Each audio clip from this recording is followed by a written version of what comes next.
Welcome to the Virginia is for Laughers podcast, brought to you by X2 Comedy. If you're looking to get more out of your Shenandoah Valley experience, then this is the podcast for you. You'll meet interesting people, the comedians that perform here, and find out more about what you can do and see. Whether you live here or plan to visit, listen to explore what helps make up our unique slice of heaven. Now here's your host, Dawn Davis Womack. Hello, Laughers. I'm excited to introduce you to comedian and actor Ryheem Johnson, a.k.a. Clean Ryheem. Based out of D.C., he went from ripping the runway at New York Fashion Week to being featured on numerous commercials and TV shows, including GEICO and For My Man. In 2017, he did a stand-up comedy open mic and got hooked.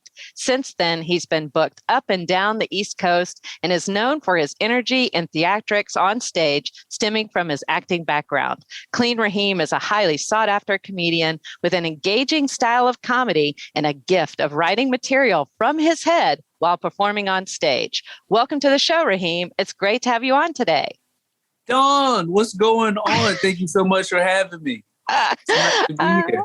It is so great to be here. You're always a lot of fun to be around. And thank you. Well, you are welcome. Just because I'm in good company. Oh. I just love you, Ryheem.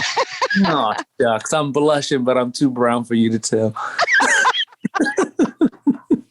Oh, Laughers, we're going to have some fun today. I can't wait for you to get to know him a little bit better. He is from the Eastern Shore of Virginia and was raised by his grandparents. Now, Ryheem, what was that experience like? And who was tougher on you, Grandma or Grandpa?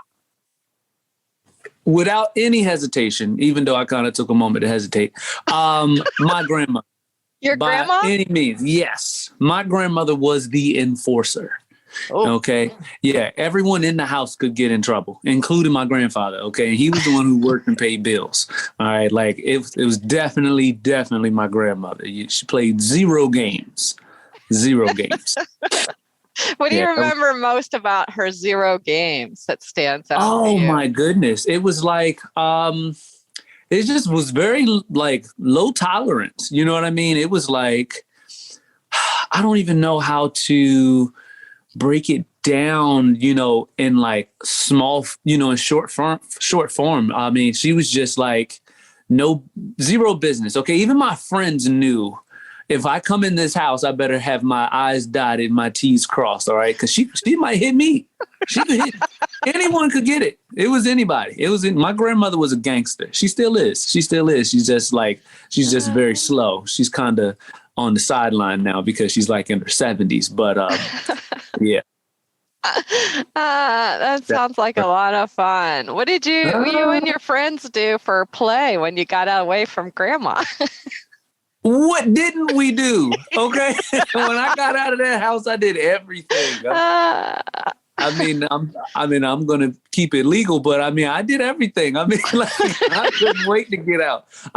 So when I moved, I went to college in Wilmington, Delaware. Mm-hmm. So that's probably like a good 3.5 hour drive, maybe like 3 from home. So I wanted to get away far enough away so she wouldn't come, but close enough so I could go back when I wanted to. You know what I mean? Right. Because it's like that grandmother who stays in the house. She wears a house coat all day or a gown. She would only leave when she absolutely had to. You know what I mean? Real old school Southern grandma. You know what I mean? You come in the house, it's always hot, and she's cooking every day. It's like there were no leftovers. She's cooking a completely different meal today.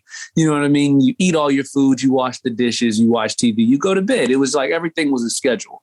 You know what I mean? So like, I knew when I left that house, I was like, I'm going to do whatever I want. You know what I mean? And that's exactly what I did. No matter how broke I was, I tried to do whatever I want. You know what I mean? So it was fun times in college my freshman year. It was like getting out. I mean, if there's any PKs out here, any preacher's kids, I think I had like the PK syndrome probably. It was like, I'm finally out here. I'm outside. I got a car. Let's go.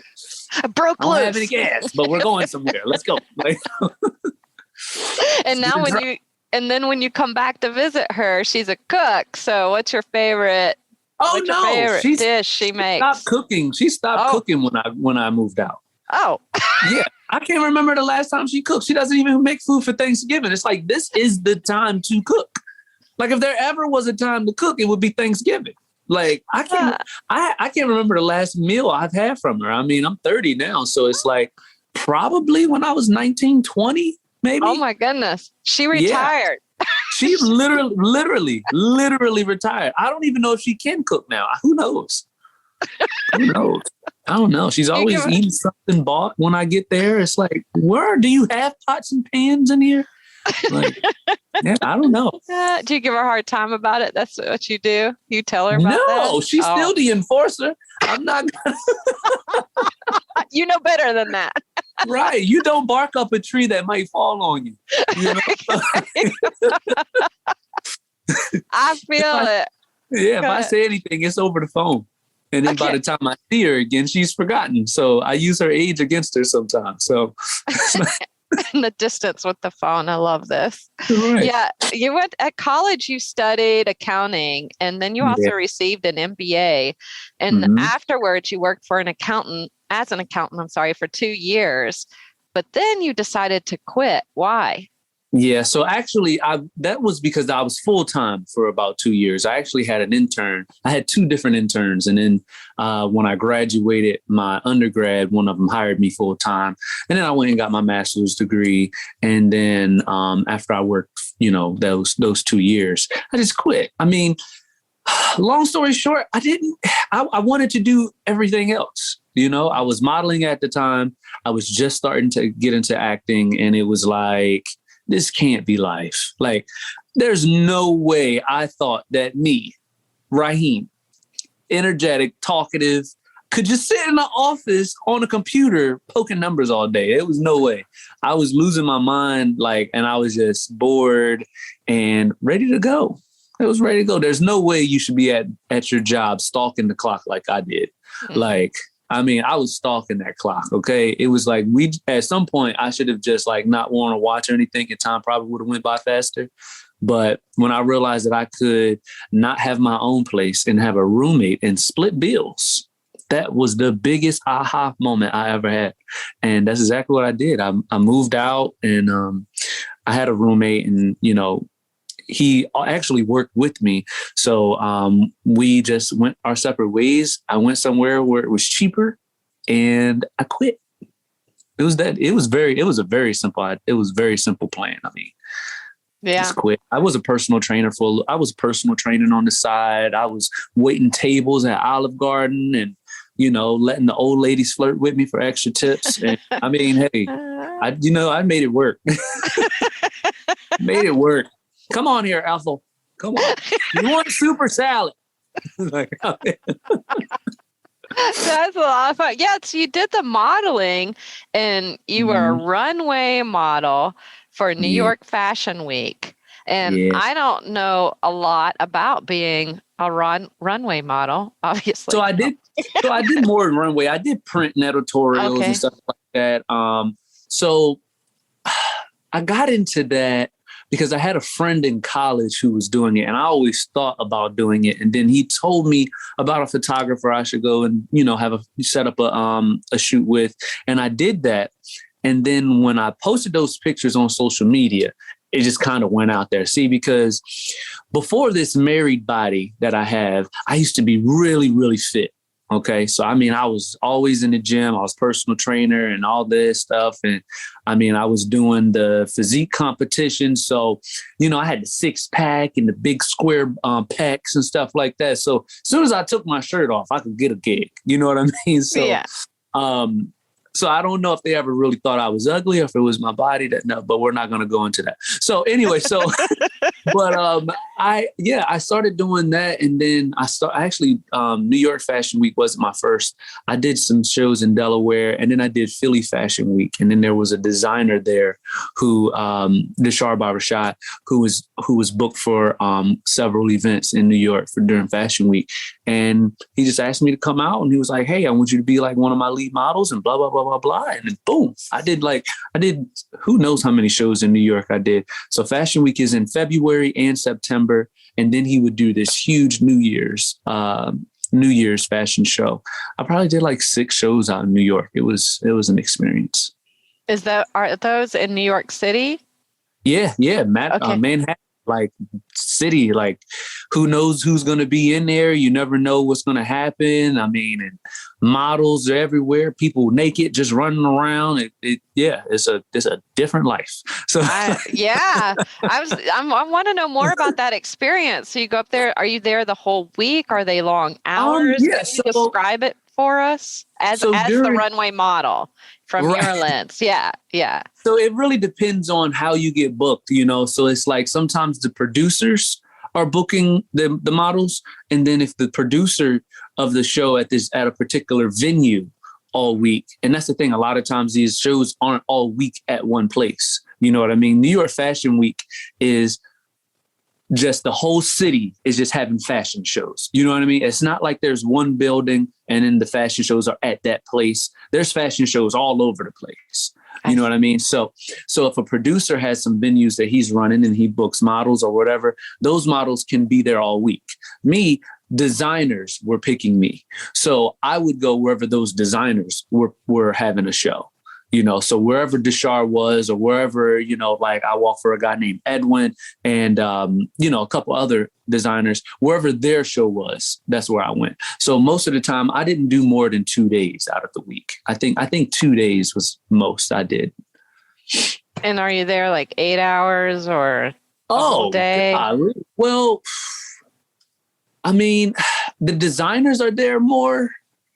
You know, they're set up, and then once the show goes, I think I would be there about an average of 5 hours. No, one time I was there about 10 hours, you know, but I mean, that was like early on and I wasn't with the designer as much, but I kind of had special perks because I was friends with the designer and he was like the anchor, you know, like an anchor is like, that's the designer who goes last. So he's like the headliner of the fashion show. You know what I mean? Yeah. So like, once he gets stuff situated, if he goes back to his room, I went back, you know what I mean? So, but sometimes those days can be long and like stale, you know, you're sitting in the back just waiting and people aren't even out there yet. They're probably still setting up and stuff like that. You're there to make sure that the clothes fit and all of that. So it can be boring until it's showtime. That's when trouble happens. You're hanging out with people, you're meeting people, you know what I mean? So Trouble? What do you mean by trouble? Well, as a married person, I think it's trouble. But back then, that was fun. So, it's like I've conditioned myself. That's all. Okay, that's good. Speaking, very good job and nice answer, Queen Ryheem. But and speaking She's of, probably gonna hear this. Yeah, she probably is. Yes, and let's talk about her because this is so fun. I read this. Her name's Breonna, your wife. And you actually, while you were doing that New York Fashion Week and being the runway model, you proposed to her from stage. Did she know this was happening?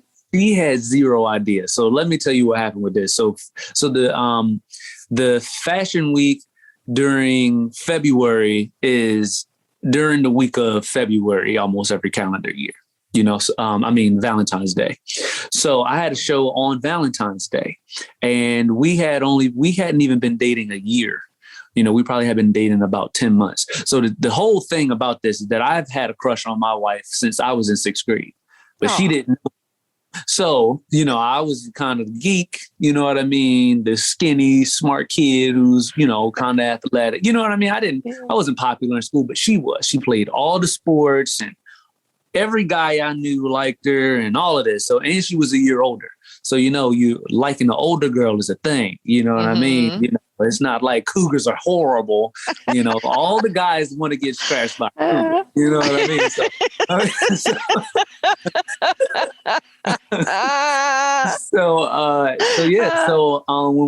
When I was working that accounting job, I had a coworker who had never been to Ocean City, Maryland. So we went there and I saw Breonna in person. And I stopped her on the boardwalk and I gave her a hug as if she knew me, and come find out she had no idea who I was. So I went to my Instagram and my Facebook and I'm like, but she's been liking my pictures and stuff. You know what I mean? I thought, you know, these shirtless pictures was drawing her in.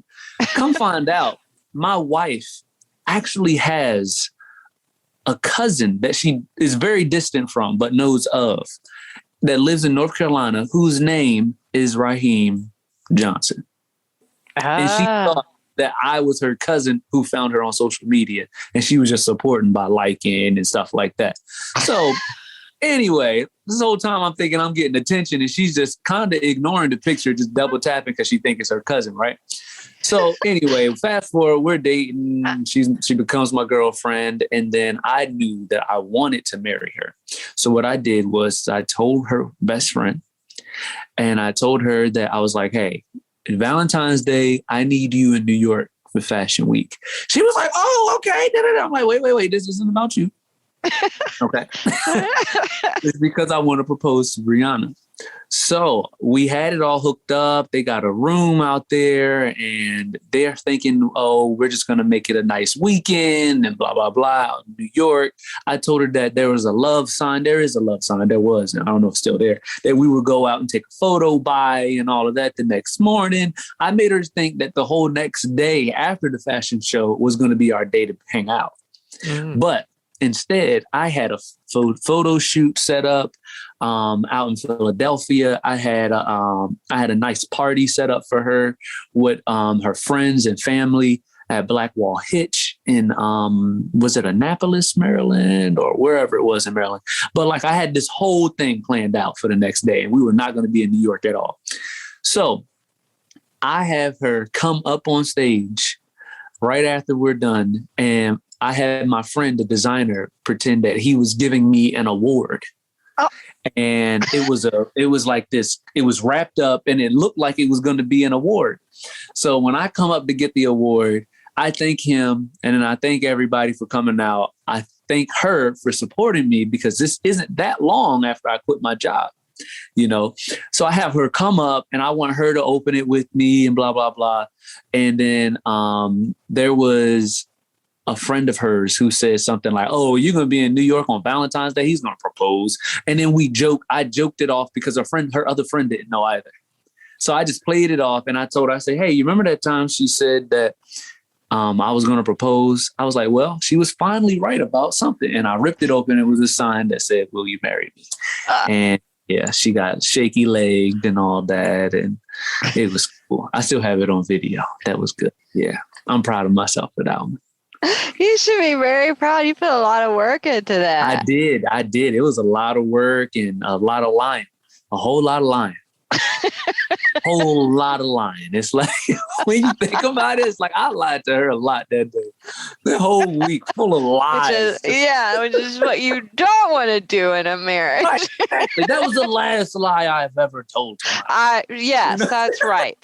Better be Clean Ryheem. Exactly. You know? Who, me? No. That's so exciting. I love that so much. She's a delightful young lady for sure. I've met her. Yeah. Yeah, she's really wonderful. You did a good job there. Way to go. Thank you. Yeah, but you knew that. I did, but I'll take the compliment. Okay. Sounds good. Yeah, you've done more than runway work, though, with this modeling business. You've also been, yes, you've done a bit. You're in national magazines also. Mm-hmm. Yeah, we're doing this. Yeah, what was that? Yeah, I did Huff. I did Huff International. I don't even know what Huff is. What is Huff? HUF. I honestly forgot what it stands for. It's Huff though. I just took the check and left. So it was I had a Calvin Klein ad in there, and then there was like 3 other designers whose clothes I wore. The popular picture was the one of me in my drawers, of course. But it was like huge online thing, and then they published it. So yeah, that one. I did something called Carmela, and was Carmela the nude? Oh crap, Breonna's listening to this. So yeah, I did this nude one time too. I can't remember that one. Yeah, it didn't show your stuff. You know what I mean? It's like artistic. it's artistic nude, you know, where it's like you're standing there, but then this pillow is just standing in front of your stuff. You know what I mean? Like it's like that type of stuff. So, but yeah, it wasn't like a Triple X magazine that they have the plastic on at the convenience stores, but like, but right. Yeah, so yeah, I've done a couple of those, but Huff definitely was my favorite. That was your favorite one? Yeah. Great photographer. It was great designer. The stylist that was there. That whole experience was amazing. Yeah, that was back when you were doing the fitness physique contest also? Exactly. So that's why my photos came out so nice, because I was only 2 weeks out from a competition.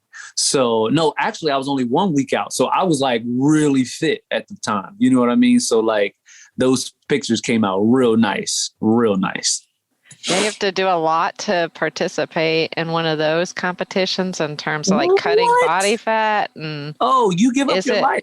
You do? Okay. Yeah, you're literally on a schedule, and like you need a partner doing that. And I didn't have one.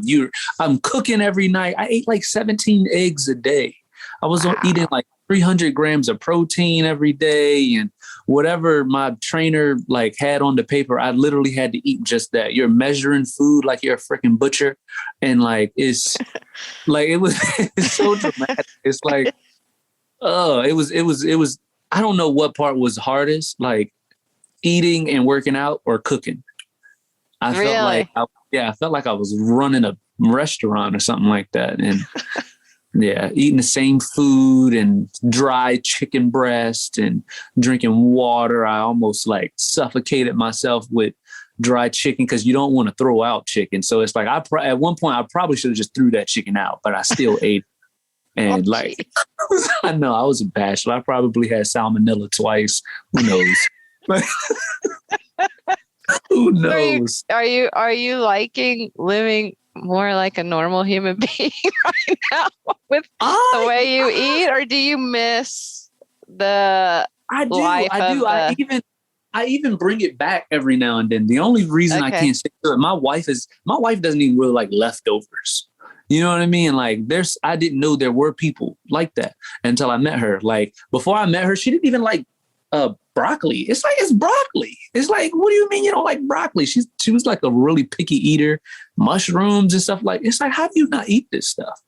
But yeah, every now and then I try to get myself on some sort of meal plan and try to stick to it. And then she looks at me eating that dry chicken from 2 days ago. Like, you're going to eat that again? I don't want that. I want Chick-fil-A. And now here I am at Chick-fil-A.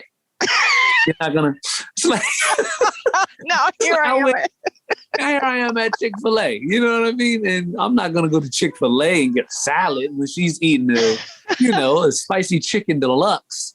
You know what I mean? Now I'm going to ruin everything I did for 4 days. But it's all for love, Don. All for love. All for love. You mean get the kale salad and try to say, I'm doing somewhat good today. Salad. Almost vomited in my mouth just then. Ew. No.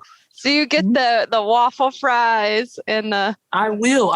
Now I won't lie. Sometimes if I'm trying to be good to my body, because you only get one body, folks. You get one body.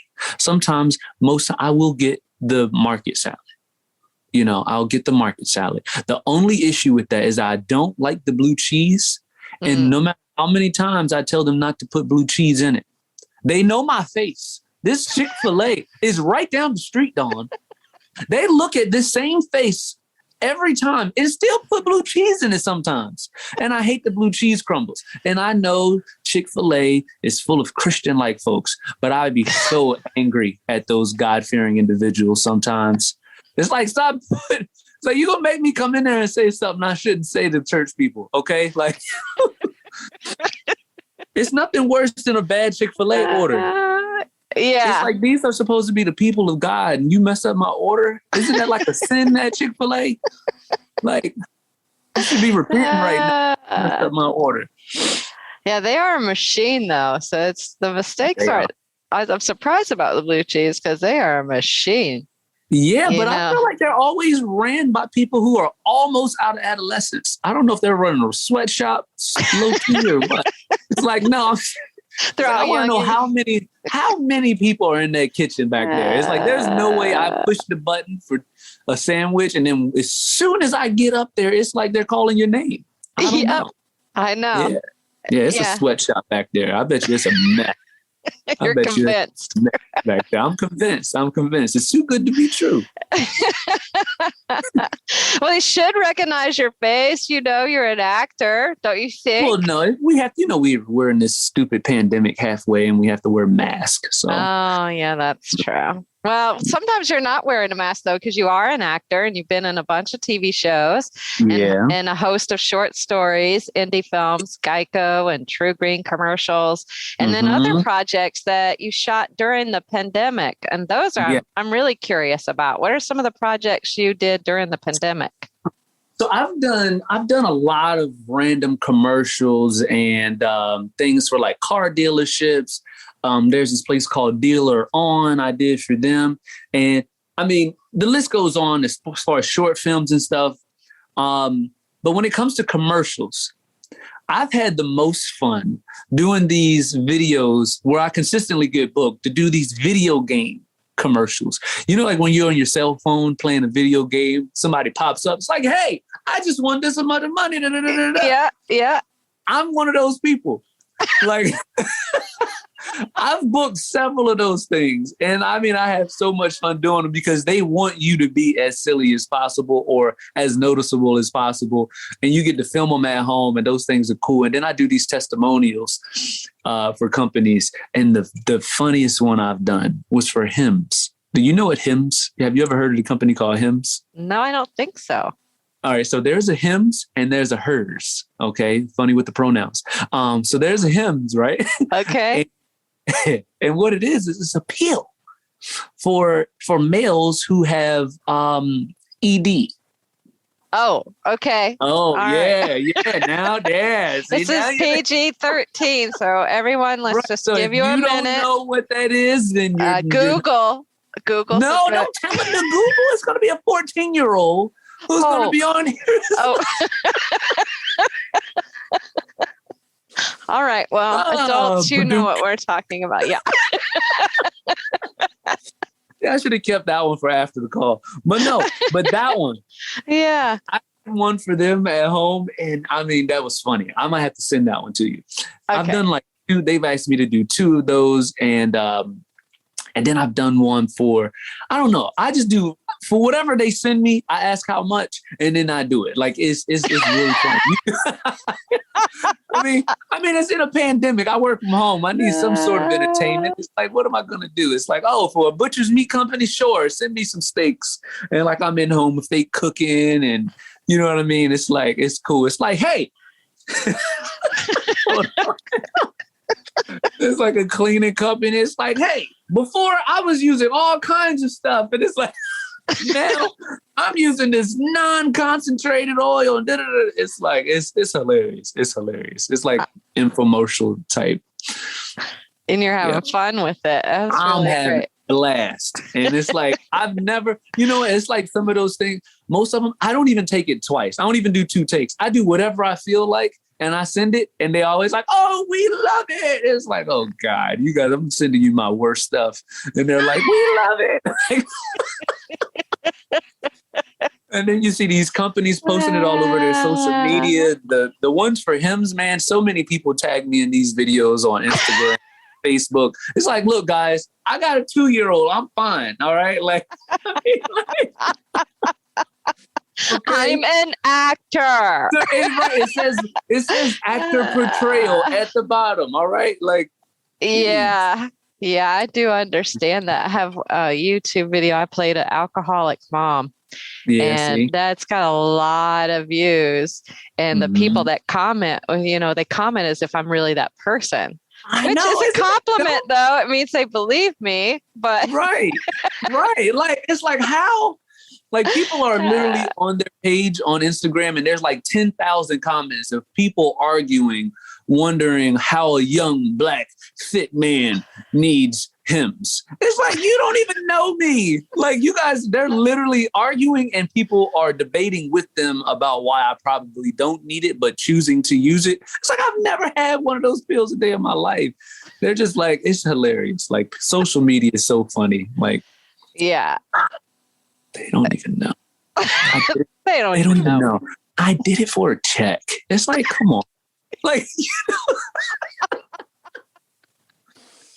you said how much, and they told you, you're like, yeah, I'll do it. Like, sure, I'll do it. It takes 20 minutes to just play around. Like, That's a pay lot. For my son's daycare. That's all. Like, Yeah. That's hilarious. I'm gonna have to look up some of these comments because I'll be entertained by that for sure. I'm going to check that out. Yeah, you are really naturally hilarious. And so I want to know more about what happened in 2017 when you just went up to this stand-up comedy open mic for the first time and then got hooked. Tell us that story. So first, this story starts off with a case of harassment. Okay.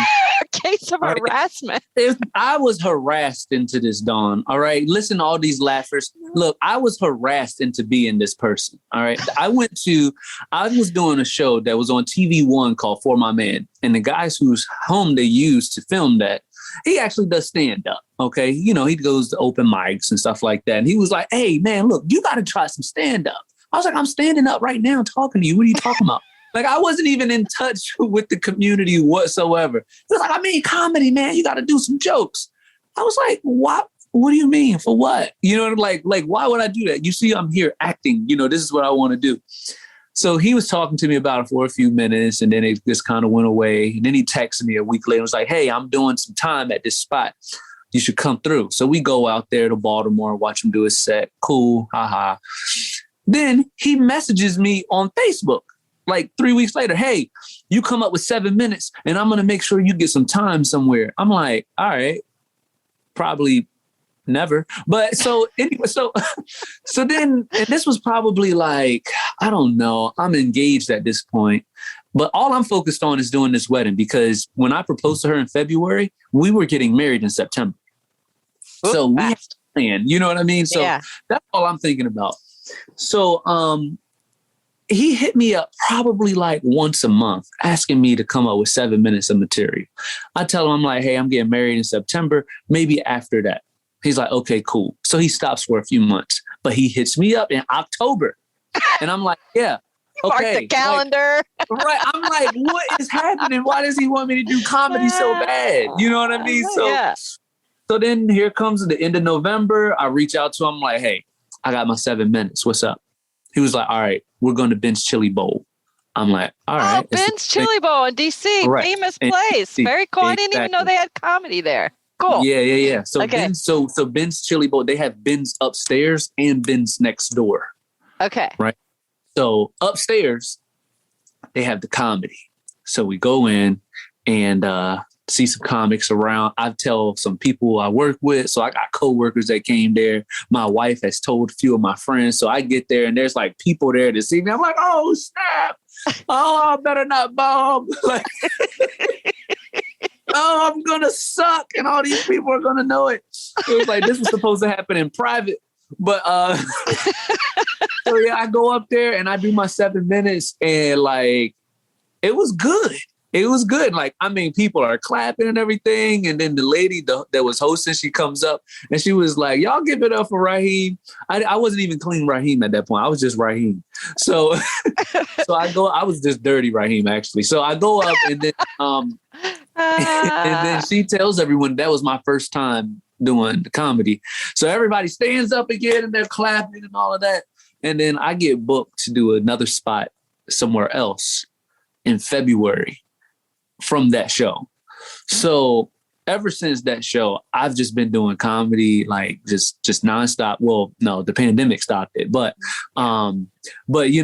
prior to, like, I was just on a roll. I mean, I've gotten the chance to do shows with, so many people and just had great opportunity.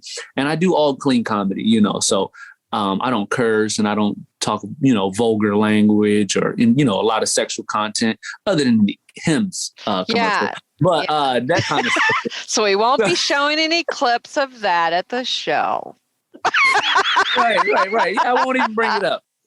But yeah, so no, that's what happened. And it's just been ongoing ever since. It's fun. I just naturally have what is that thing people say you have a gift of gab? Is it gab or gag? Gift of gab? Gift of gab with a B. Yeah, B. Yeah, I guess it would be weird to have a gift of gag. It's like about to vomit every 5 minutes. But no, yeah. I don't want that. I want none of that. Yeah, right. Yeah, Dawn, she can gag anytime. Just walking around. But so yeah, no. It's cool. I love it. I love like when I'm on stage. I like when I'm at a crowd and like, they're engaged. You can tell they're into what I'm talking about. And a lot of times I go in with a script and then I don't do any of it. So it's like that's like those are the best shows, but my worst shows. Like I don't like those shows, but I'm glad the crowd does because like I like to go in with a plan and execute the plan. Yeah. But then sometimes you go in there and just like somebody laughed at something too hard. Now we're just talking about that for 15 minutes. It's like, wait, I'm here to do something, people. You know what I mean? You're distracting me from doing what they paid me to come here and do. All right. Whether you think I'm doing it or not. I think that is one of my favorite things because you've been on a few of our X2 comedy shows since we started in 2018 and you're coming back April 9th and we very much enjoy working with you. So glad to have you back. And that's actually what you just talked about is the best part for me, I think, when watching you work is because you do come in with this like loose script plan. And then you just have this gift of being able to essentially write from your head as you perform. So yeah, I want to hear a little bit more like what is going on inside your head. Share more of that process with us. Yeah, well, so that's the thing. And as you know, the crowd looks different from the stage, you know, so I think from acting, I love improv. You know what I mean? So it really just becomes an improv class at some points during the show. You know what I mean? Like, and I think it's about noticing what everyone else notices too. Like when I'm up there, I'm really just observing. I've learned that some comedians go on stage and they're like looking straight to the back of the room. Some comedians find a table with people who have those welcoming eyes, or they might be laughing a lot at their jokes. So they kind of cater it to them. And me, I'm like looking all over the place. I'm like squirrel, you know what I mean? Like, I'm just like, I'm just everywhere. I'm very easily distracted while I'm on stage. And since that's the case, I say whatever just comes to my mind sometimes. Sometimes it's going to be really funny. Sometimes it might be awkward. It just depends, you know what I mean? So, I've seen that too. And then you make fun of that. And then you make fun of the awkwardness. It's like, no. It's like, no, that was supposed to be awkward. You know what I mean? Like, I remember the one time someone came in and I thought they were with someone, but they weren't with that person. I don't know. When we were at the first place, the brewery, and just like moments like that. I like the idea of like making the show memorable for other people other than the fact that it was funny. You know what I mean? Because whoever that girl was, I'll never know her. I can't. If she walked in my room right now, I'd just hit her and I wouldn't remember the fact that she was at the show. Right. But she's just an intruder at that point. But like her, anytime she sees my face on a flyer, she's going to remember that day. It's like, oh, that's the comedian.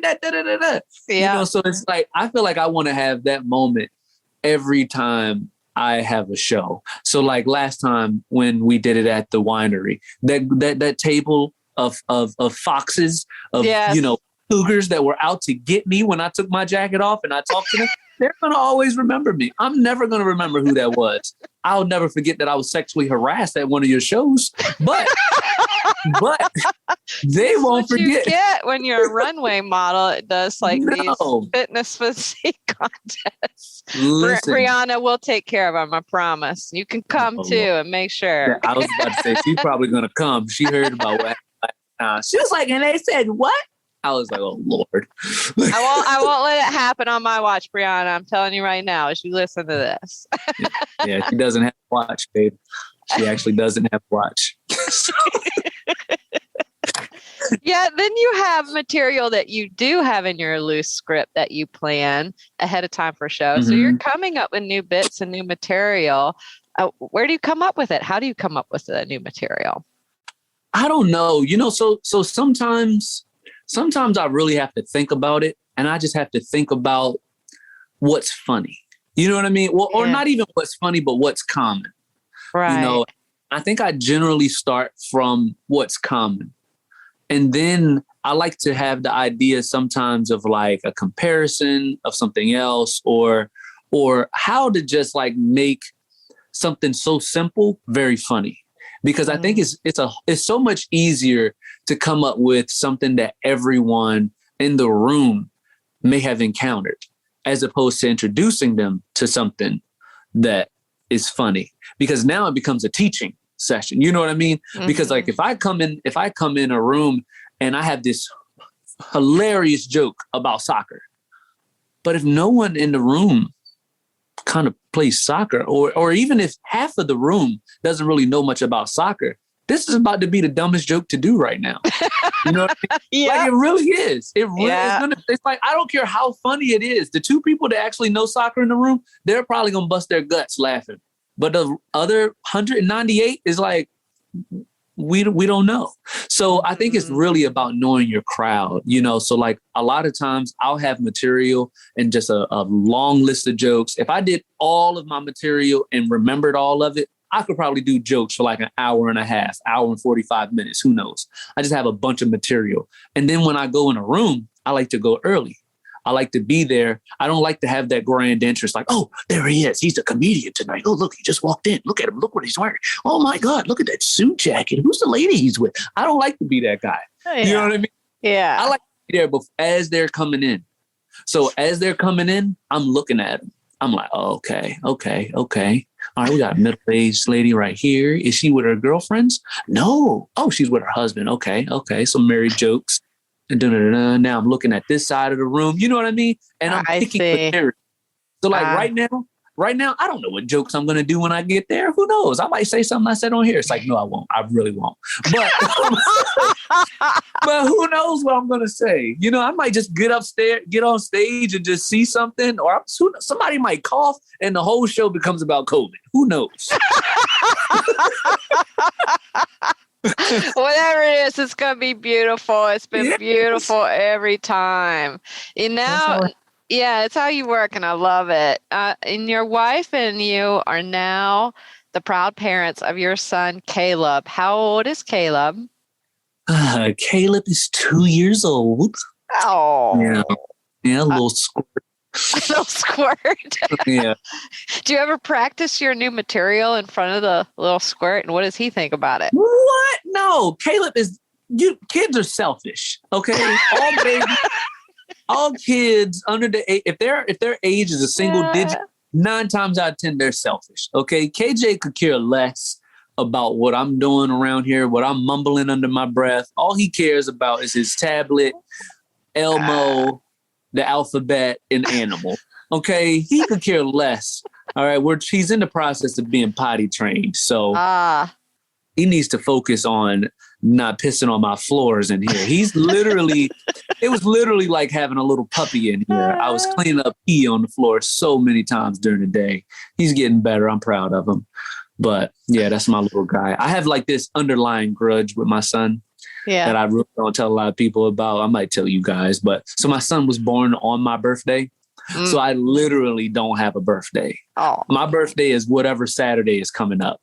It's like if our birthday is on a Tuesday, his birthday is Tuesday. My birthday is coming on Saturday. You know what I mean? So I have like an interchangeable birthday now. I don't even know when I'm turning 31 until I look at the calendar. But yeah. He became number one, didn't he? Exactly. Literally. Just came right in. Oh, don't worry, Dad. I'll take it from here. You don't know what you're doing with your life. I'll fix that for you. Yeah, and pay for my daycare so this strange lady can watch me all day. Yeah, like, I'll plan your future on my tablet. Exactly. I'll go in there and it's just handprints and scribble, scrabble and stuff. He's telling me what it says. It's a very beautiful disaster.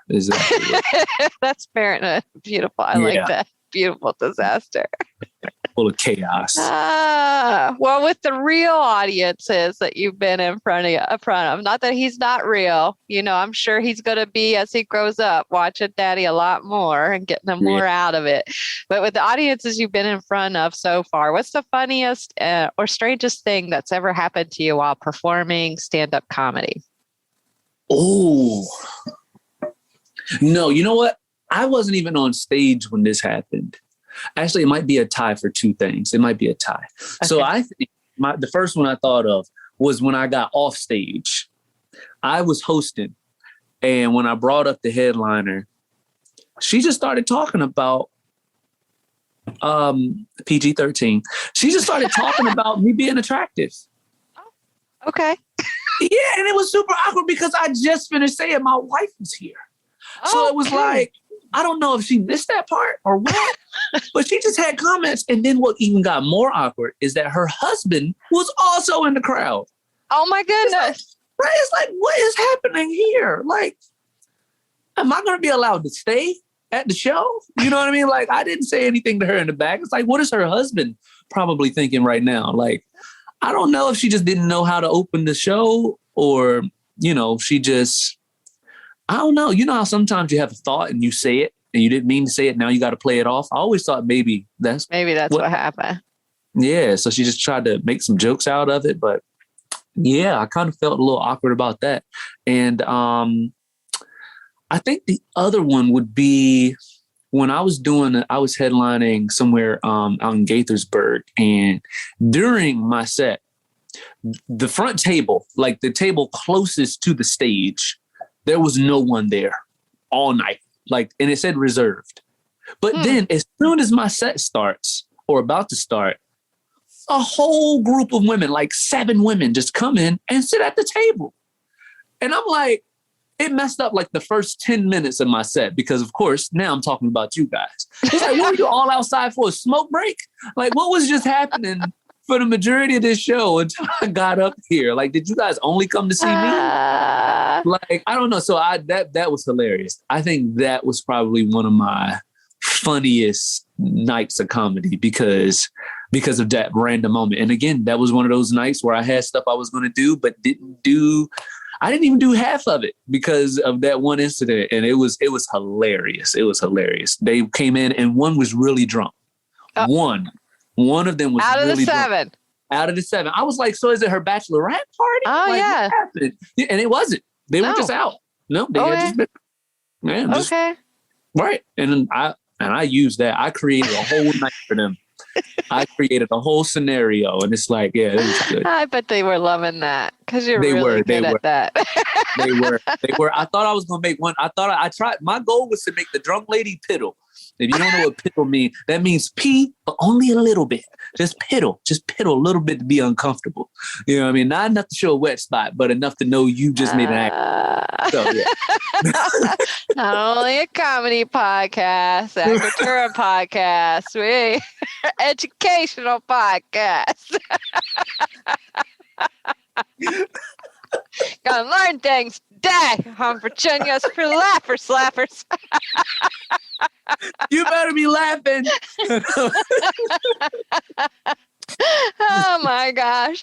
Because you're an actor, I'm really curious this next question. I'm really curious about your answer. If you could do a movie with your favorite comedian, who would it be and why?